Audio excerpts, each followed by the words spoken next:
کہ امریکہ ایران معاہدے کا جیسے ہی مارکیٹ میں اناؤنس ہوا کہ الیکٹرانک دستخط ہو گئے ہیں یا 19 جون کو معاہدہ سائن ہونے جا رہا ہے، سونے اور چاندی کے پرائسز بھی بڑھ گئے ہیں۔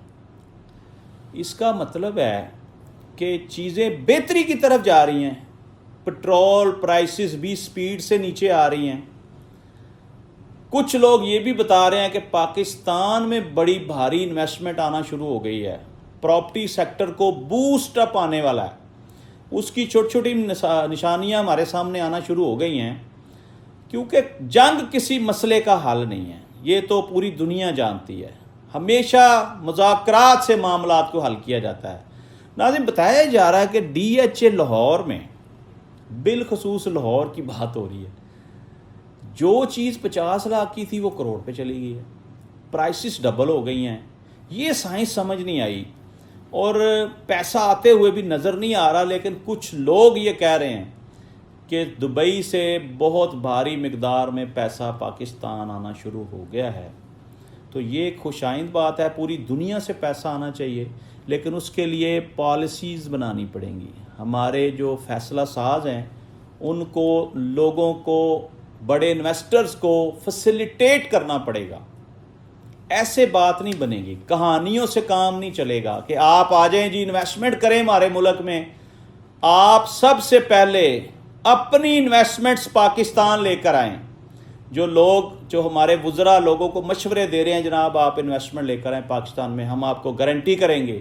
بھائی میں بھی آپ کو گارنٹی کرتا ہوں، جو پیسہ آپ یہاں سے لوٹ کر سوئٹزرلینڈ لے گئے ہیں، یو کے لے گئے ہیں، دبئی لے گئے ہیں، امریکہ کینیڈا لے گئے ہیں، آپ بھی وہ پیسہ پاکستان میں لے کر آئیں۔ ہم آپ کو گارنٹی کرتے ہیں 25 کروڑ عوام کہ آپ اس پیسے سے ڈبل مال کمائیں گے یہاں پہ۔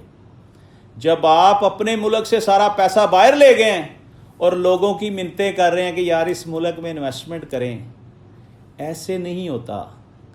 بارش کا پہلا قطرہ بننا پڑتا ہے، پھر عوام آپ کے اوپر ٹرسٹ کرے گی۔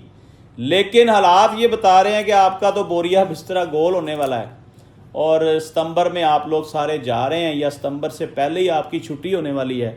اس لیے ناظرین، یہ جو ایران، امریکہ اور اسرائیل معاہدہ ہے، یہ اس وقت خطرے میں پڑ گیا، کیونکہ ایران کی 15 شرائط تھیں بڑی واضح، جس میں یہ بھی ایک اہم شرط ہے کہ آپ لبنان پر حملے بند کریں۔ اب اس سے ہوگا کیا؟ اب ایران حملے شروع کرے گا۔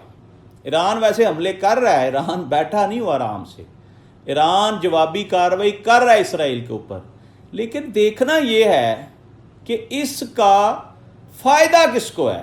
اگر اسرائیل مسلسل جنگ میں رہنا چاہتا ہے، یو اے ای اس جنگ کو جاری رکھنا چاہتا ہے، تو بینیفٹ کس کا ہے؟ ان کو کیا فوائد نظر آ رہے ہیں آنے والے دنوں میں؟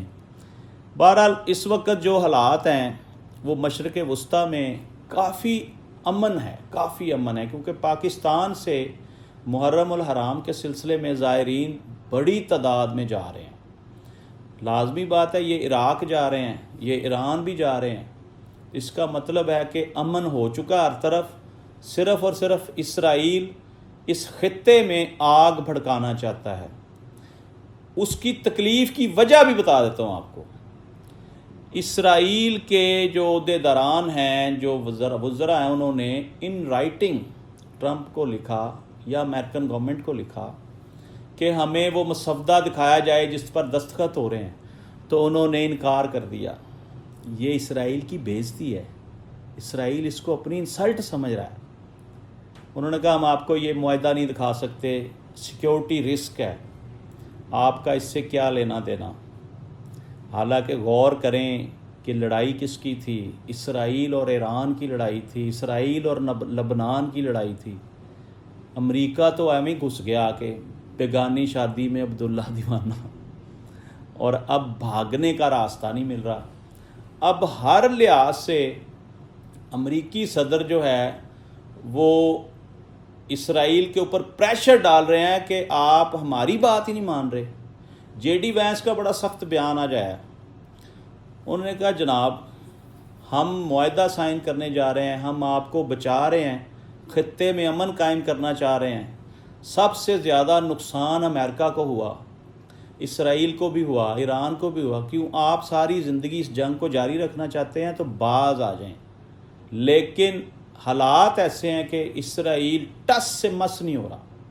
اسرائیل کی طرف سے حملے جاری ہیں اور بے گناہ لبنانیوں کا خون بہایا جا رہا ہے، ان کی املاک کو نقصان پہنچایا جا رہا ہے، ان کے کاروبار تباہ ہو گئے ہیں، ان کی بڑی بڑی بلڈنگیں انہوں نے ٹارگٹ کی ہیں۔ سب سے بڑا مسئلہ ناظرین، ان کا کچھ حصہ کلومیٹرز کے اوپر، یعنی 50 یا 100 کلومیٹر کہہ لیں، اس پر اسرائیل نے قبضہ کر لیا ہوا ہے۔ اب یہ تو کسی کے گھر میں گھس کر مارنے والی بات ہے۔ اب ایران یہ مطالبہ کر رہا ہے کہ آپ یہ قبضہ بھی چھوڑیں اور لبنان کے اوپر حملے بند کریں، ورنہ ہم آپ کے ساتھ جنگ کا آغاز کریں گے، ہم آپ کو ہر حملے کا جواب دیں گے۔ ناظرین، آج پاکستان میں پٹرول پرائسز کو بتایا جا رہا ہے کہ کافی نیچے لے جانے کی پلاننگ ہے، اور ہو چکی ہے، پلاننگ فائنل ہو چکی ہے۔ جب آپ ہمارا پروگرام دیکھ رہے ہوں گے پٹرول پرائسز نیچے آ چکی ہوں گی۔ محتاط اندازے کے مطابق یہ گیس کیا جا رہا ہے کہ پٹرول پرائسز پرانی سطح پر آ جائیں گی، اور کچھ لوگ یہ کہہ رہے ہیں کہ یہ 100 روپیہ کم کرنے جا رہے ہیں، پٹرول میں 100 روپیہ کم کرنے جا رہے ہیں، ڈیزل پرانی پرائس پہ آ جائے گا، ہائی آکٹن پرانی پرائس پر آ جائے گا۔ گیس کے بارے میں ابھی تک سمجھ نہیں آ رہی، کیونکہ گیس 500 روپے کلو کو ٹچ کر کے واپس آئی ہے تھوڑا سا، اب اس کو واپس پرانی پرائس پر آنا چاہیے۔ اب سوال یہ ہے کہ کیا پٹرول پرائسز کے واپس آنے پر وہ تمام اشیاء جو مہنگی ہو گئی تھیں، جو آسمان کو چھو رہی تھیں، وہ واپس آئیں گی کہ نہیں آئیں گی؟ یہ سب سے بڑا سوال ہے، اور میرا جواب ہے کہ بہت مشکل سے آئیں گی، کیونکہ جو لوگ ریٹ بڑھا دیتے ہیں نا، پھر ان کا دل نہیں کرتا کہ ریٹ کو کم کریں۔ یعنی ہر چیز کا ریٹ بڑھ گیا تھا، بسوں کے کرائے، جہازوں کے کرائے، ٹرینوں کے کرائے، یہ سب بڑھ گئے تھے، اور 11 گنا بڑھے تھے، تھوڑے تھوڑے نہیں بڑھے، کیونکہ پٹرول انہوں نے ایک دم سے 200-250 روپے بڑھا دیا، 500 کو ٹچ کرا دیا انہوں نے۔ اب اگر پٹرول پرائسز 200-250 روپے کی رینج میں آ جاتی ہیں تو پھر بنتا تو یہ ہے کہ تمام چیزوں کے ریٹ واپس آئیں تاکہ عوام سکھ کا سانس لے سکیں۔ یقین کریں، اس پٹرول پرائسز نے، اس لاک ڈاؤن نے پاکستانی عوام کو تباہ و برباد کر دیا، جینا حرام کر دیا۔ پرائسز بڑی تھیں، برداشت ہو سکتا تھا، سروائیو کر سکتے تھے لوگ، لیکن یہ جو لاک ڈاؤن لگایا عوام کی بہتری کے لیے، اس نے عوام کا بیڑا ہی غرق کر دیا۔ عوام چیخیں مار مار کر رو رہے ہیں۔